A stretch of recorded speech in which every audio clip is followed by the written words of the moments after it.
बिस्मिल्लाहिर्रहमानिर्रहीम सल्लल्लाहु अला हबीबिही मुहम्मदिन व आलिही व सहबिही वसल्लम।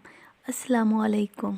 कभी कभार आप इबादत कर रहे होते हैं और दिल में वसवसे आते हैं कि पता नहीं मेरे ये इबादत कबूल भी हैं, या मेरा वज़ू सही हुआ है, या मेरी नमाज ठीक जा रही है, या मैं ये इबादत जो कर रहा हूँ या कर रही हूँ ये मेरी कबूल भी हो रही है। तो ये सब शैतान के वसवसे होते हैं, शैतान की चालें होती हैं जो आपको ज़िक्र से दूर करना चाह रहे होते हैं।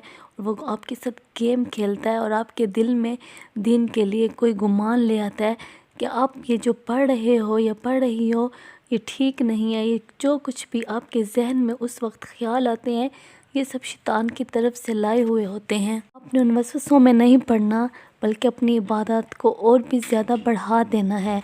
बाकी रिज़ल्ट अल्लाह पाक का काम है। अल्लाह ताला ज़रूर आपकी मेहनत का फल आपको देगा, आपकी नीयत का फल आपको देगा।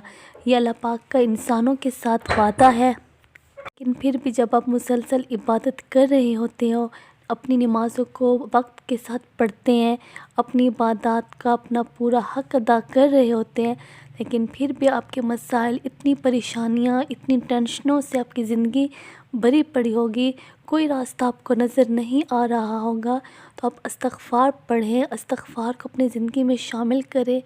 सबसे बेस्ट चीज़ इस्तग़फ़ार के नवाफ़िल पढ़ें। ज़ोहर की नमाज के बाद, शाम की नमाज के बाद और रात की नमाज के बाद इस्तग़फ़ार की नवाफ़िल शुरू कर दें।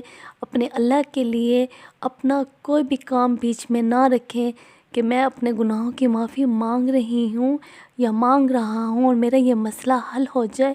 मसला हल करना अल्लाह ताला का काम है।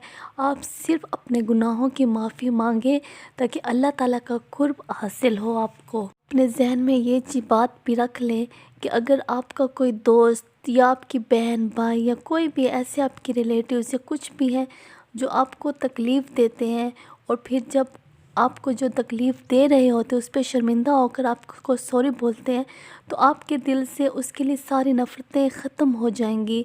जितनी भी बड़ी तकलीफ़ क्यों ना दी हो, माफ़ी जब वो बंदा आपसे मांग रहा हो तो वो आप उसको माफ़ कर देंगे। इसी तरह हमारा और हमारे रब का ताल्लुक़ भी इसी तरह है। अल्लाह ने हमें कितना नेमतें दी, अल्लाह ने हमें कितनी खूबसूरत ज़िंदगी दी, हमें छत दी जहाँ हमारी इज़्ज़त महफूज है। बेशक परेशानियां हैं, टेंशनें हैं, ये दुनिया परेशानियों और टेंशनों से भरी पड़ी है, लेकिन अल्लाह ताला ने हमारी जान माल, हमारी इज़्ज़त को अपनी हिफाजत में रखा हुआ है। हम चार दीवारी के अंदर हैं, कोई भी ज़ालिम या कोई भी ऐसा भेड़िया जो हम पे हमला नहीं कर सकता। तो ये भी हमारे अल्लाह ताला का बहुत बड़ा एहसान है। ऐसे भी लोग हैं जो फुटपाथों पे अपनी सारी रात अपनी जवान बेटियों या ख़ुद जवान होती है सब रात अपनी सड़कों पे गुजार देते हैं। उनके पास तो कोई सहारा ही नहीं होता।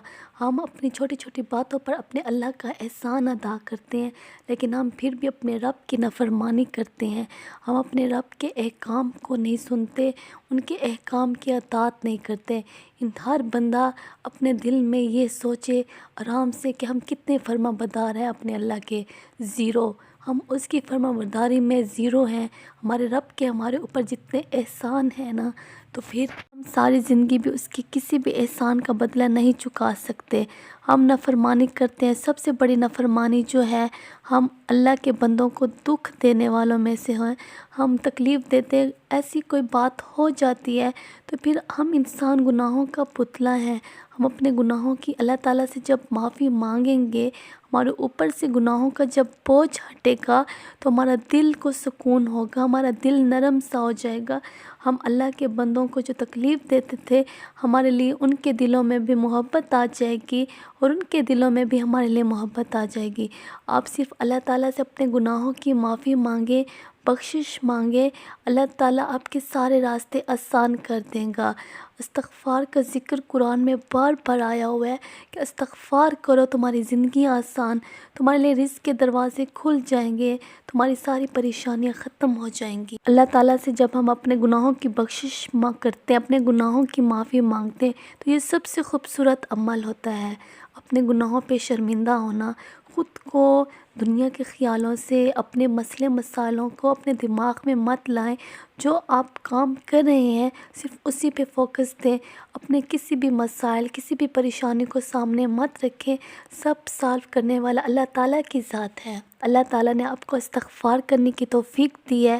وہ اللہ تعالیٰ آپ کے گناہ معاف کرنا چاہتا ہے، آپ کے درجات بلند کرنا چاہتا ہے، آپ کو گناہ سے معافی مانگنے کا راستہ دکھایا ہے۔ تو آپ سب سے خوش قسمت انسان ہوں کہ آپ کو استغفار پڑھنے کا موقع مل رہا ہے۔ جب آپ استغفار اپنی زندگی میں شامل کر لیں گے تو آپ کا دل مطمئن ہوگا، آپ کے سارے مسائل انشاءاللہ اللہ کے حکم سے ضرور حل ہوں گے۔ استغفار پڑھیے تاکہ اللہ تعالیٰ کی رحمتوں کا نزول ہو، آپ کی زندگی میں برکات ہوں، آپ کے سب دشمن دوست بن جائے، آپ کے سارے بند راستے کھل جائیں۔